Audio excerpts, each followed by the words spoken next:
Sanctus, Sanctus, Sanctus Dominus Deus Sabaoth. Salam jumpa kembali saudara-saudariku yang terkasih dalam Tuhan kita Yesus Kristus. Salam sejahtera untuk kita semua. Berkat Allah yang Maha Kuasa senantiasa menyertai kita. Hari Selasa tanggal 1 Oktober tahun 2024 adalah Pesta Santa Teresia dari Kanak-kanak Yesus. Teresia lahir di Alencon, Prancis tahun 1873 dan masuk Ordo Karmel pada usia 15 tahun. 9 tahun hidup membiaranya dilalui dengan penuh pengalaman spiritual yang sangat mendalam. Teresia melatih diri dalam kerendahan hati, kesederhanaan Injil, dan penyerahan diri kepada belas kasih Allah. Nilai-nilai ini diajarkannya dengan kata-kata dan teladan hidupnya. Ia wafat tanggal 30 September tahun 1987. Teresia mempersembahkan hidupnya untuk keselamatan jiwa-jiwa dan pembaruan dalam gereja. Ia dikanonisasi tahun 1925 dan dinyatakan sebagai pujangga gereja oleh Paus Yohanes Paulus II tanggal 9 Oktober tahun 1997 pada hari Minggu Misi Sedunia. Melalui tulisan-tulisannya, kita dapat melihat bagaimana Teresia menjadi teladan nyata hidup rohani dalam semangat sabda bahagia. Oh Yesus kekasihku, akhirnya aku menemukan panggilanku. Panggilanku adalah kasih. Ya, aku telah menemukan tempat dalam gereja. Aku akan menjadi hatinya. Engkaulah yang memberikan tempat ini, oh Tuhanku.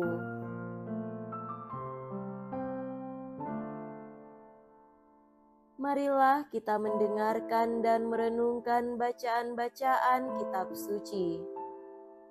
Bacaan pertama dari kitab Yesaya bab 66 ayat 10 sampai 14b.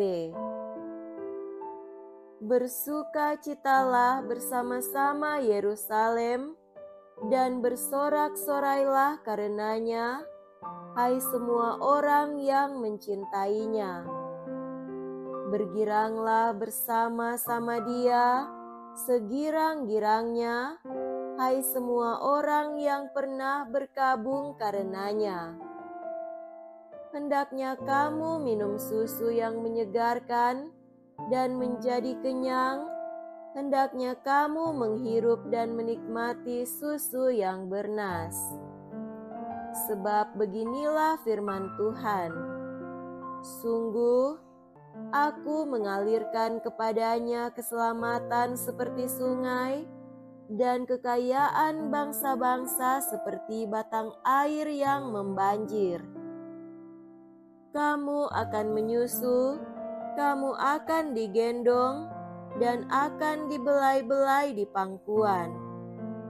Seperti seseorang yang dihibur ibunya, demikianlah kamu akan kuhibur. Kamu akan dihibur di Yerusalem. Apabila kamu melihatnya, hatimu akan girang, dan kamu akan seperti rumput muda yang tumbuh lebat. Demikianlah sabda Tuhan. Syukur kepada Allah.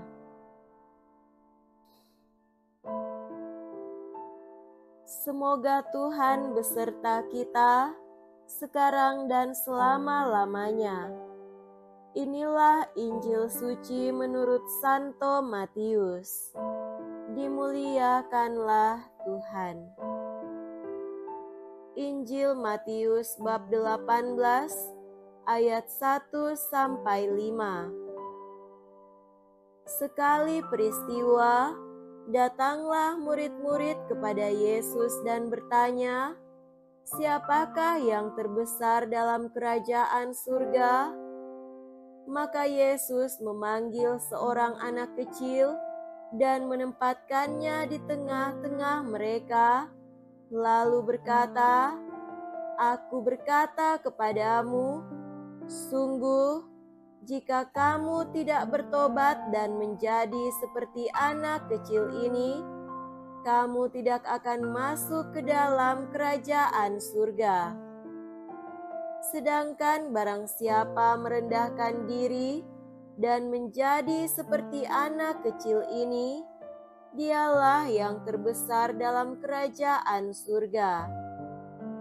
Barang siapa menyambut seorang anak seperti ini dalam namaku, ia menyambut aku." Demikianlah sabda Tuhan. Terpujilah Kristus.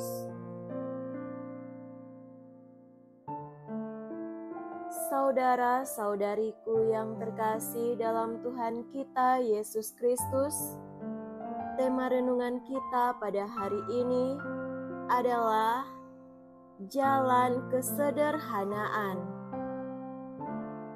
Pada hari ini kita memperingati Santa Teresia dari kanak-kanak Yesus. Ia juga disebut Santa Teresia dari Lisieux karena ia menjadi suster Karmelit di Lisieux, Prancis pada umur 15 tahun atas seizin Paus. Ia dikanonisasi sebagai seorang santa pada tahun 1925 dan digelari pelindung karya misi, pelindung Prancis.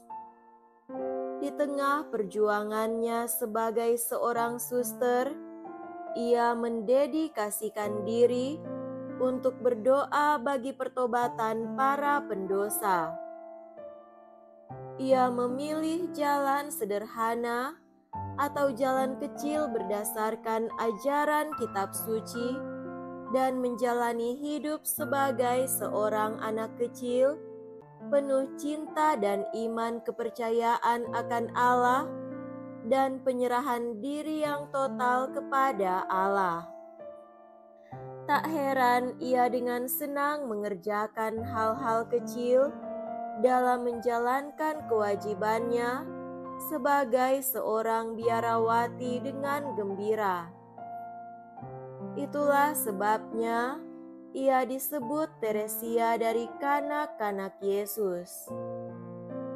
Saudara terkasih, dikala banyak orang suka mengejar hal-hal yang besar, entah kedudukan, pangkat, keistimewaan, prestise, segala kemudahan dan kegemilangan dunia, Santa Teresia menjadi model pribadi berbeda yang menghayati hidupnya secara luhur di hadapan Allah.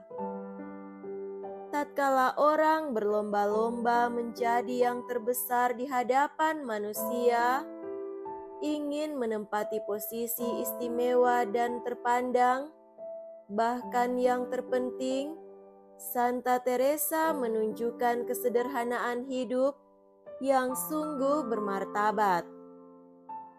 Benarlah apa yang dikatakan Yesus, barang siapa merendahkan diri dan menjadi seperti anak kecil ini, dialah yang terbesar dalam kerajaan surga. Kerendahan hati adalah keutamaan hidup Injili, bukan hanya soal kerendahan hati di hadapan sesama, tetapi terlebih di hadapan Allah. Orang yang tinggi hati tidak memandang Allah sebagai yang utama. Allah bahkan tak dipedulikan atau paling tidak disepelekan atau hanya sebagai tempelan identitas untuk mengelabui sesama. Ia juga akan bersikap demikian terhadap sesama.